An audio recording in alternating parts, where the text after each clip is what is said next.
Geography का lecture 28 है जी। और आज हम नॉर्थ अफ्रीका पढ़ेंगे।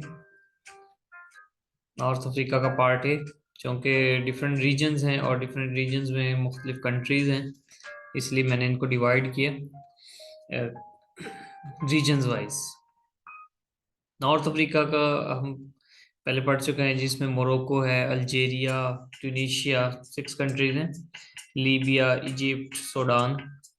और इस पूरी कोस्ट को, ठीक है, जो अटलांटिक ओशन और मेडिटेरेनियन के साथ लगती है, इसको हम कहते हैं बारबरी कोस्ट।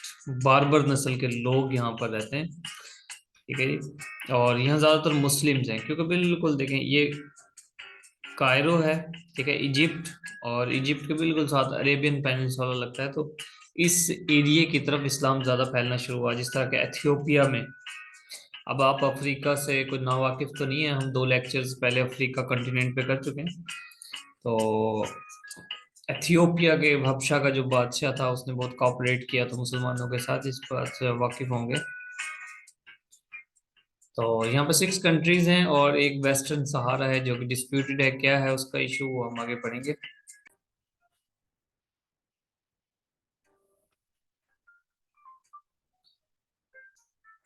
अच्छा जी, इसका पहला कंट्री है मोरक्को। और मोरक्को को देखें, ये बिल्कुल अटलांटिक ओशन के साथ लगता है, इसको मेडिटेरेनियन सी भी लगता है और अटलांटिक ओशन भी लगता है, ठीक है जी। और इसका कैपिटल रबात है। रबात को देखें, बिल्कुल ये एक सिटी भी है, पोर्ट भी है।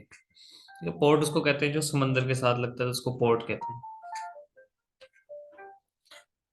इस थोड़ी सी इसकी हिस्ट्री पढ़ते हैं। जिस तरह इसमें 7th सेंचुरी यानी कि 1683 में मोरक्को में अरब्स वगैरह इन्होंने इस्लाम लेकर आए, मुसलमान इस्लाम से इंट्रोड्यूस रोशनास कराए यहाँ के लोगों को।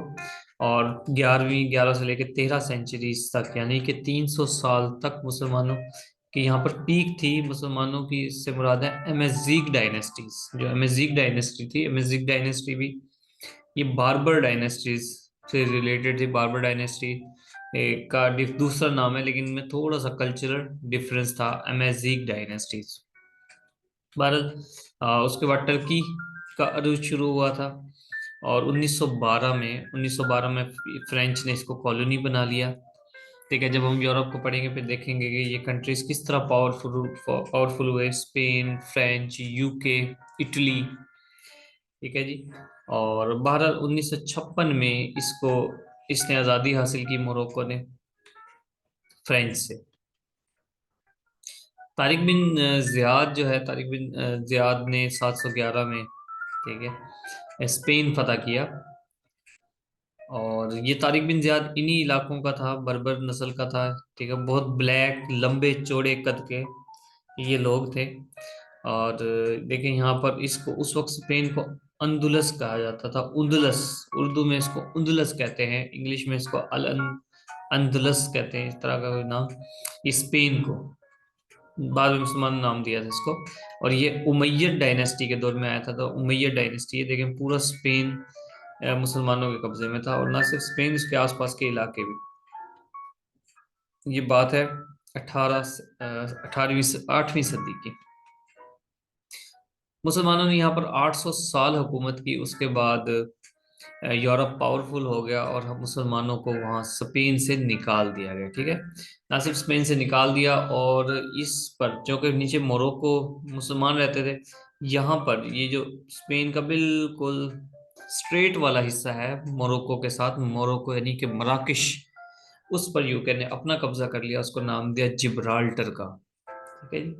और एक ये ऑटोनोमस रीजन है, यूके के अंडर है। जिस तरह कश्मीर, कश्मीर ना इंडिया का है ना पाकिस्तान का है, ठीक है, ना वो इंडिपेंडेंट है। वो एक अभी तक उसका फैसला नहीं हुआ। तो जिब्राल्टर पे अभी यूके हुकूमत करता है। इस तरह इंडियन ऑक्युपाइड कश्मीर पे इंडिया हुकूमत करता है, और पाकिस्तान ऑक्युपाइड कश्मीर पाकिस्तान, जिसको हम आज़ाद कश्मीर कहते हैं। अच्छा जी, ये मोरक्को से एक बहुत फेमस हिस्टोरियन और ट्रैवलर, जिसने पूरी दुनिया में, पूरी दुनिया से मुराद है एशिया, अफ्रीका और यूरोप के कंट्रीज, कॉन्टिनेंट्स में जिसने ट्रैवल किया, इब्ने बतूता। ठीक है जी, बहुत फेमस नाम है, बहुत फेमस एमसीक्यूज भी है इब्ने बतूता के हवाले से। और ये इंडिया भी चलते थे अपने घोड़े पर। 1933 में ये इंडिया भी पहुंचा, मोहम्मद बिन तुगलक, तुगलक डायनेस्टी में मोहम्मद बिन तुगलक के दौर में ये इंडिया पहुंचा मोहम्मद बिन तुगलक। इसको इंटेलिजेंट फूल भी कहते हैं, मैन ऑफ आइडियाज भी कहते हैं। वो मैंने बल्कि पढ़ाया है, जो मेरे लेक्चर्स हैं इंडो पाक हिस्ट्री के, उसमें दिखाया था। अच्छा, रबात से मुतालिक, रबात में ओआईसी बनी, ठीक है, 22 से 25 सितंबर 1969 को। ठीक है, जो पहला इजलास हुआ था ओआईसी बनाने के लिए, वो ओआईसी या जो ऑर्गेनाइजेशन पढ़ेंगे वहाँ इसकी डिटेल देखेंगे और रेलेवेंट एमसीक्यूज। अभी सिर्फ सीधा सीधा एमसीक्यूज देख लें तो 1969 में ओआईसी बनी थी, लेकिन बनी रबात में थी, जिससे रेलेवेंट है तो मैंने ऐड किया। हालांकि इसका हेडक्वार्टर जद्दा है। और 25 सितंबर 1969 को ये एस्टेब्लिश हुई, तो इसको कह सकते हैं कि पहली मीटिंग जो हुई थी ओआईसी की 22 से 25 सितंबर 1969 को, वो रबात में हुई थी। और दूसरी मीटिंग उसका एजाज पाकिस्तान को हासिल है 1974, यानी कि 5 साल के बाद लाहौर में हुई।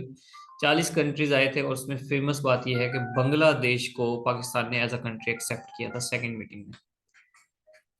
एटलस माउंटेन रेंज हमने पढ़ी थी, ये अफ्रीकन कॉन्टिनेंट की सबसे बड़ी लेंथिएस्ट माउंटेन रेंज है, लेकिन इसकी जो टोबाकल हाईएस्ट पीक है एटलस माउंटेन रेंज की, वो मोरक्को में है। वेस्टर्न सहारा की बात करें तो ये मोरक्को कहता है जी मेरे पास है। 1975 में मोरक्को ने कहा था कि ये इलाका वेस्टर्न सहारा मेरा है, लेकिन यूनाइटेड नेशन इस बात को एक्सेप्ट नहीं करती।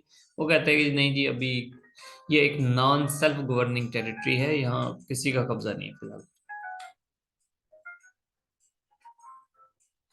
अल्जीरिया, अल्जीरिया यहाँ का बिगेस्ट कंट्री है, पहले भी पढ़ा था, 24 लाख मुरब्बा किलोमीटर इसका एरिया है अल्जीरिया का। और इसकी ब्रीफ हिस्ट्री देखते हैं कि फ्रेंच ने 1830 पर यहाँ कब्जा कर लिया था, ऑक्युपाई किया इसको, और ये 132 साल फ्रांस की कॉलोनी रहा। उसके बाद एफएलएन यानी कि नेशनल लिबरेशन फ्रंट, उसने 1954 में गोरिल्ला वार इसके अगेंस्ट छोड़ दी, और उसमें बहुत सारे अल्जीरियंस लोगों की डेथ हुई, तकरीबन 50 लाख, 5 मिलियन पीपल की डेथ हो गई, और उससे बहुत ज़्यादा इंजर्ड भी हुए। भारत 5 जुलाई 1962 को अल्जीरिया ने इंडिपेंडेंस हासिल की, तो 5 जुलाई जो है अल्जीरिया का इंडिपेंडेंस डे भी है। अच्छा, ये जो नेशनल लिबरेशन फ्रंट थी, इसने ना सिर्फ गोरिल्ला वार छेड़ी, बल्कि इसको कानूनी तौर पर यूनाइटेड नेशंस में भी करारदादे मंजूर करवाई। और ये जो अहमद बिन बेला है, एक फेमस पर्सनैलिटी है, जो फ्रीडम फाइटर कहलाता है अल्जीरिया का, इसने बहुत बड़ा रोल अदा किया। तो ये भी एक फौजी बैकग्राउंड का शख्स था। खैर, जिडाने यहाँ का वो फेमस फुटबॉल प्लेयर है, और फेमस एमसीक्यूज है बीपीएससी का। नहीं जी, आज के लिए बस इतना ही।